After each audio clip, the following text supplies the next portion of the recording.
ગ્રામ્ય વિસ્તારમાં રાજ્ય શિક્ષણ વિભાગ દ્વારા પ્રવેશોત્સવ યોજવામાં આવ્યા બાદ 22મી જૂનથી 24મી જૂન દરમિયાન શહેરી વિસ્તારની શાળાઓમાં કન્યા કેળવણી અને શાળા પ્રવેશોત્સવ યોજાઈ રહ્યો છે, જેના પ્રથમ દિવસે ભરૂચની વિવિધ શાળાઓમાં અલગ અલગ 3 રૂટ દ્વારા આગેવાનોની ઉપસ્થિતિમાં શાળા પ્રવેશ ઉત્સવ યોજાયો હતો, જે અંતર્ગત નવાડેરા પ્રાથમિક શાળા ખાતે ભરૂચના ધારાસભ્ય દુષ્યંતભાઈ પટેલની ઉપસ્થિતિમાં શાળા પ્રવેશોત્સવ યોજાયો હતો, જેમાં નવીન પ્રવેશપાત્ર બાળકોને કુમકુમ તિલક કરી શાળામાં આવકારવા સાથે મહાનુભાવોના હસ્તે શૈક્ષણિક કીટ અને પુસ્તક વિતરણ કરવામાં આવ્યું હતું। આ પ્રસંગે નગર પ્રાથમિક શિક્ષણ સમિતિના અધ્યક્ષા ઇન્દિરાબેન રાજ, સભ્ય પરેશભાઈ ભટ્ટ ઉપરાંત સ્થાનિક નગરસેવકો મારુતિસિંહ અટુદરિયા, રાજેશ ચૌહાણ સહિત અન્ય અગ્રણીઓ ઉપસ્થિત રહી પ્રાથમિક શાળાના બાળકોને શિક્ષકોને પ્રોત્સાહન પૂરું પાડ્યું હતું। આ જ રીતે શાળા પ્રવેશોત્સવના પ્રથમ દિને છીપવાડ, સક્કરકુઈ પ્રાથમિક શાળા, તારાબાઈ, તાળિયા પોલીસ હેડક્વાર્ટર્સ પ્રાથમિક શાળા અને અંજુમન યુનિયન તથા અંબે માતા હાઈસ્કૂલ ખાતે પણ શાળા પ્રવેશોત્સવ કાર્યક્રમોના આયોજન કરવામાં આવ્યા હતા।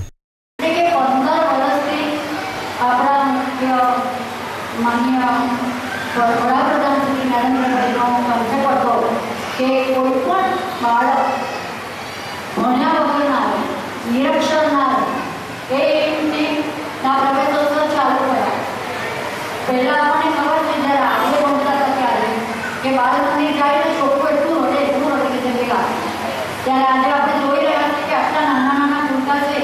પણ ખૂબ આનંદથી અહીંયા આવે છે।